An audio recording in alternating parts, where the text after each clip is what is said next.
আসন্ন নির্বাচনের আগে দেশের রাজনীতিতে নতুন মেরুকরণ দেখা যাচ্ছে।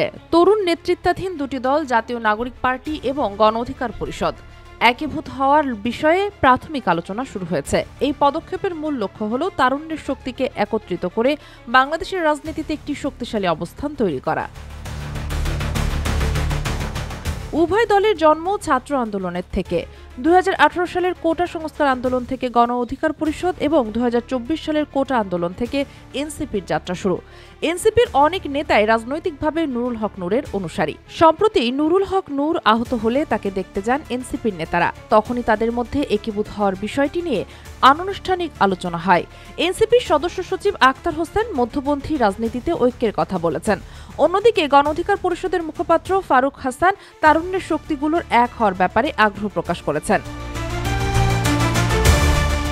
দুই দলের একাধিক নেতা জানিয়েছেন, একীভূত হলে নতুন দলটির নাম হবে এনসিপি। তারা নির্বাচনের তফসিলের আগেই এই প্রক্রিয়া সম্পন্ন করতে আগ্রহী। তাদের বিশ্বাস, প্রচলিত দলগুলোর দেশের মধ্যপন্থী মানুষদের ধারণ করতে ব্যর্থ হয়েছে। তাই তরুণদের ঐক্যবদ্ধ হয়ে রাজনীতিতে আসা এখন জরুরি। এই একীভূতকরণ প্রক্রিয়ায় রাষ্ট্র সংস্কার আন্দোলন ও আপ বাংলাদেশের মতো আরও কিছু দল ও প্ল্যাটফর্মও যুক্ত হতে পারে বলে গুঞ্জন শোনা যাচ্ছে।